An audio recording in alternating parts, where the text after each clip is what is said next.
Ser podcast.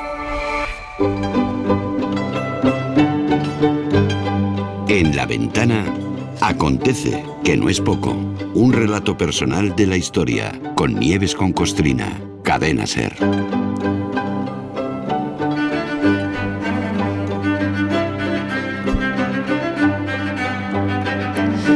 Nieves, buenas tardes. Buenas tardes, Marta, ¿cómo estás? Muy bien, ¿y tú qué tal? Estupendamente. Oye, ayer hablasteis de dos dictadores, bueno, de lo que ha pasado con ellos después de muertos, ¿no? Con sus restos, y se quedaron algunos sin contar, porque por Latinoamérica han pasado unos cuantos. Vaya. ¿Seguimos con el repaso? Seguimos.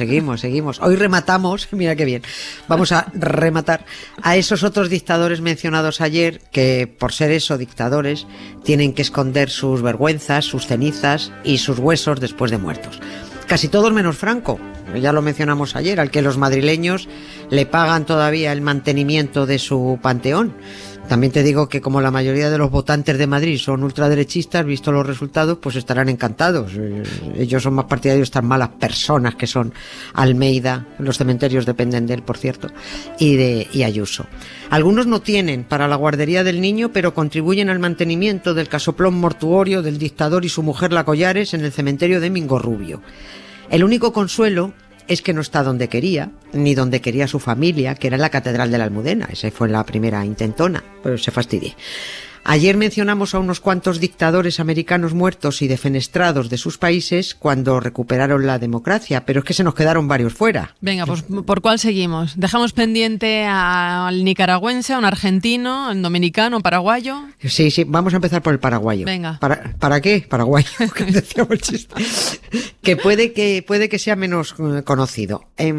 En Paraguay lo conocen bien, Eso te por iba a supuesto. decir. Claro, en Paraguay Pasa ahí vamos unos cuantos años. Vaya, 35 años de dictadura lo sufrieron. Pero bueno, digamos que aquí pues han sonado más otros que él. Se llamaba Alfredo Stroessner y por supuesto era militar y golpista. Se instaló en el poder por las armas y fue elegido 7 veces en unas elecciones a las que solo se presentaba él, claro, partido único, claro. Y luego fue reelegido en otras elecciones amañadas, fraudulentas. Siempre ganaba, claro. Y siempre con el inestimable apoyo de Estados Unidos, que era más partidario del asesinato de paraguayos que de elecciones libres que pudieran ganar partidos progresistas. Por dar unos cuantos datos de este tipo, Stroessner era simpatizante nazi, su padre era alemán, como su propio apellido indica, dio asilo político a los nazis, otorgó la ciudadanía paraguaya a Joseph Mengele, el que hacía experimentos con niños judíos en Auschwitz. Sí. Stroessner era católico practicante, por supuesto. Le gustaba tener relaciones con niñas de 13 años. Ah, mira. Y fuera del matrimonio tuvo, según calculan, pero no están seguros, unos 40 hijos, tirando por lo bajo. Acabó en un exilio dorado en 1989 en Brasilia, tras ser derrocado, y la palmó, mira tú, el mismo año que Pinochet, en 2006. La verdad es que es otro que se murió plácidamente en su cama, con 93 tacos, viviendo bien. La familia pidió un entierro de Estado en Asunción, en la capital de Paraguay, y desde Paraguay mandaron una sonora pedorreta. Rata inmunda, animal rastrero, escoria de la vida, adefesio mal hecho, infrahumano, espectro del infierno, maldita sabandija, cuánto daño me has hecho. Me estoy riendo porque esta canción le viene que ni pintado a Stroessner y a todos de los que vamos a hablar a continuación. Eso te iba a decir, que es que les viene bien a todos, la podemos poner en bucle. Oye, por volver al caso del paraguayo, habiendo sido expulsado del país, ¿su santa familia pretendía un funeral de Estado para un dictador? ¿Qué? ¿Cómo lo ves? ¿Ya ves? Es que tampoco me quedo ojiplática. Pues sí, pues no lo diga muy alto, que también hemos expulsado a Juan Carlos. Ya. Y a ver qué nos espera cuando se muera este reconciliador de pacotilla. Si se viene a comer chuletones y a pasearse en nuestras narices, pues también puede organizar el señor Majestad Felipe una verbena funeraria para su padre, con la complicidad del gobierno de turno, que mira, no lo sé, pero que como sea el PSOE, me mondo y después me troncho. Siempre he dicho que el sitio del bribón Borbón es en Aguas del Golfo, incinerado, Aguas del Golfo. Stroessner está en una tumba muy cutrecilla, en un cementerio de Brasilia que se llama Campamento de Paz, con una plaquita discreta, porque como era un enterramiento provisional, previo a su gran entierro que la familia tenía previsto en Asunción, pues estos esperaban hasta mayoretes incluidas. Bueno, pues hicieron un enterramiento ahí provisional y sencillito. Pero nada, se tuvo que conformar con un funeral que ellos llaman íntimo para evitar decir que no fue ni el tato. Hubo un nieto de Stroessner, senador, que luego la familia acaba también situada, que en 2012 volvió a intentar la repatriación de los restos con funeral de Estado. Y otra vez le volvieron a decir, mira, que te calles y te acuestes ya, Tolai. Entonces fuera. sigue ahí en Brasilia, en la misma tumba cutre. Sí, no, ahí sigue. Y no lo visita nadie, ni su familia. La única visita que ha recibido Stroessner fue una judicial para exhumar y hacer pruebas de paternidad porque los hijos al retortero reclaman la herencia. Claro. En 2022 se confirmó la paternidad de otro reclamante. Alfredo Stroessner tiene además un monumento muy chulo en una plaza de Asunción, que a mí me parece una buena solución cuando hay que ir revisando qué hacer con las estatuas de la mala gente. La obra se llama El Contramonumento y es muy curioso. Se ven dos bloques de hormigón, uno encima de otro, y en medio de esos dos bloques hay un hueco donde se ven los restos de una estatua de bronce de Stroessner aplastada y rota, desmembrada, se le ve asomar una manita, se le ve en la cara, tal. Es una estatua, por cierto, del escultor español Juan de Ábalos, Anda. que sí, es el mismo que hizo las esculturas del Valle de los Caídos, porque las dictaduras de Stroessner y Franco estuvieron muy conectadas hasta con los artistas. Ya. Aunque también hay que decir que Juan de Ábalos intentó desembarazarse como podía siempre de ese San Benito de escultor del franquismo, porque Ábalos no hacía más que recordar que trabajó por órdenes. Es verdad, que solo pisó el Pardo en una ocasión y que tuvo el carné número 7 del PSOE de Mérida, que decía que yo no soy franquista, coño, es que tengo que, tengo que hacerlo. Bueno, pues la escultura de Stroessner que hizo Juan de Ábalos ahora está destrozada, aplastada, sí, pero sirve como parte de otro monumento dentro de otra obra del artista paraguayo Carlos Colombino que se titula Entierro de un monumento. Ya te digo yo que a este hombre, si no se hubiera muerto, le podrían haber encargado a él también qué hacer con ese mostrenco del Valle de los Caídos, porque yo creo que seguro que su propuesta sería mucho más digna que la que tienen prevista. Bueno, hasta aquí, fin de Stroessner. Tantas veces me mataron, tantas veces me morí, sin embargo estoy aquí resucitando. Gracias estoy a la desgracia y a la mano con puñal, porque me mató tan mal. Y seguí cantando, cantando al sol como la cigarra, después de un año bajo la tierra, igual que sobreviviente que vuelve de la guerra. Oye, ya que estamos en Sudamérica, ¿qué pasó con Videla? ¿Está desterrado también como Stroessner o está escondido como Pinochet? Este está escondido. Este al menos, bueno, ya se le ha localizado, pero sí que está escondido. Este al menos no murió en su cama, murió en su retrete. ¿Qué dices? Sí, es que joder, se nos olvida nos atropella tanta información que olvidamos ya muchos datos. Por si alguien no se acuerda de quién era este genocida, condenado por crímenes de lesa humanidad, fascista, terrorista. Sí.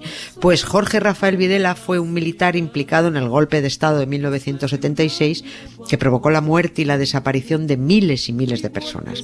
Murió en la cárcel en 2013. Un día de mayo que deberían declarar fiesta nacional. Se murió mientras estaba sentado en el váter. Le dio un soponcio, se cayó, se dio un golpe bien dado y cascó. Nos ha dejado a cambio la bonita imagen de recordarlo sentado en el retrete de su celda.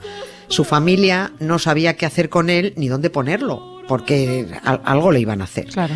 Desenterrarlo, subirlo a un avión y lanzarlo al Atlántico para que se lo comieran los boquerones, como hacía él con los famosos vuelos de la muerte, aunque los militares argentinos lanzaban a sus compatriotas vivos. Bueno, pues al final la familia decidió esconderlo. Eso sí, tuvo su misa de cuerpo presente, también a escondidas, con su misa. Una se pregunta qué clase de cura canalla le dedica una misa a un tipo que robaba bebés, asesinaba a las madres y las tiraba desde un avión al océano, vivas. O sea, yo no sé, yo supongo que será de la misma catadura moral que Ramón Tejero, que es el hijo cura de Antonio Tejero, que es tan ultra como su padre y fue el que dio la misa por Franco cuando lo sacaron del Valle de los Caídos y lo trasladaron.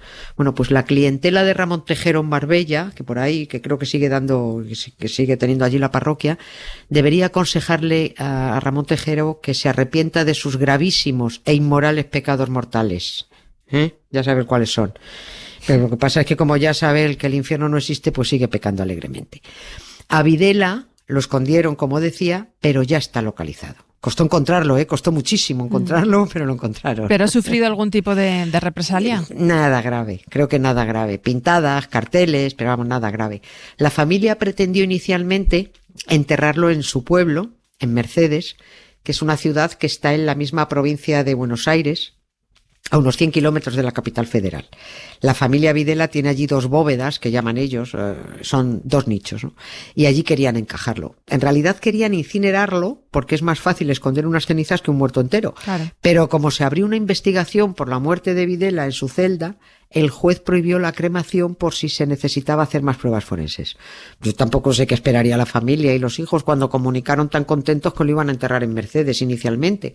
Lo mismo esperaban que recibieran al fiambre con fuegos artificiales y claro, pues no. Y no.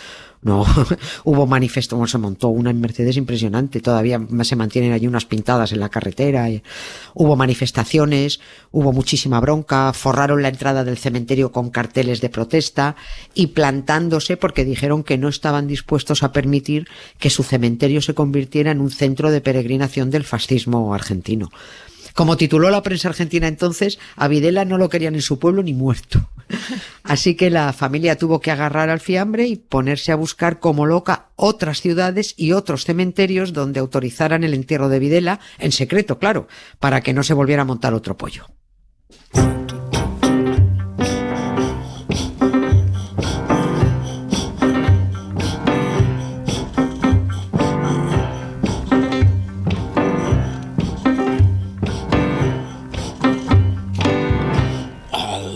My town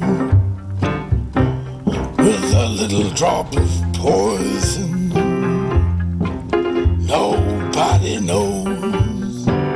They're lining up to go insane.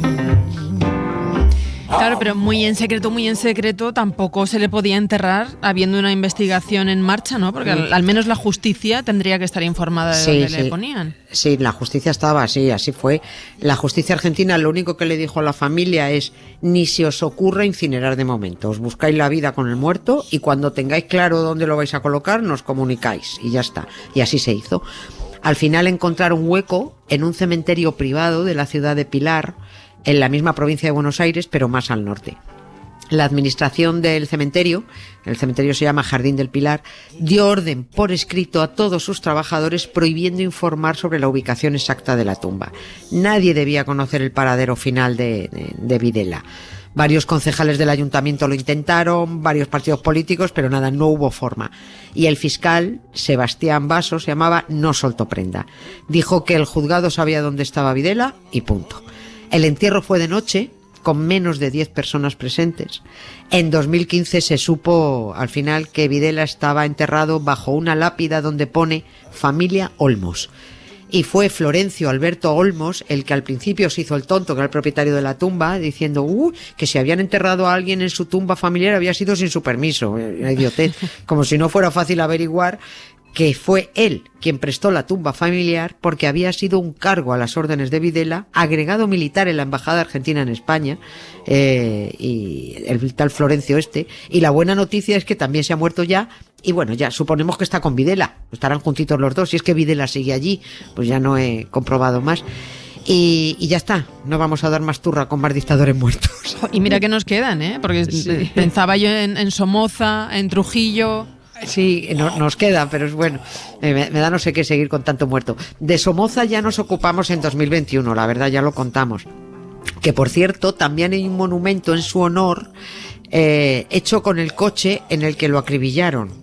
Somoza iba en su Mercedes color azul por la avenida Generalísimo Franco de Asunción, en Paraguay, fíjate, donde se exilió allí al amparo de Stroessner, y en 1980 lo reventaron en un atentado con bazucas y ametralladoras. Fíjate cómo nos encajan todas las piezas. Eso te iba a decir. Somoza, Asunción, Avenida Franco, el sanguinario dominicano Trujillo, del que hablamos también hace 2 años, que está a su vez enterrado en Madrid, Sí. a 20 metros de Franco. Al final va a ser verdad eso de que su Dios los cría y ellos se juntan. Did the devil make the world while God was sleeping? Gracias, Nieves. Una tarde más. Gracias a ti, Marta. Un beso. besazo. Para no perderte ningún episodio, síguenos en la aplicación o la web de la SER, Podium Podcast o tu plataforma de audio favorita.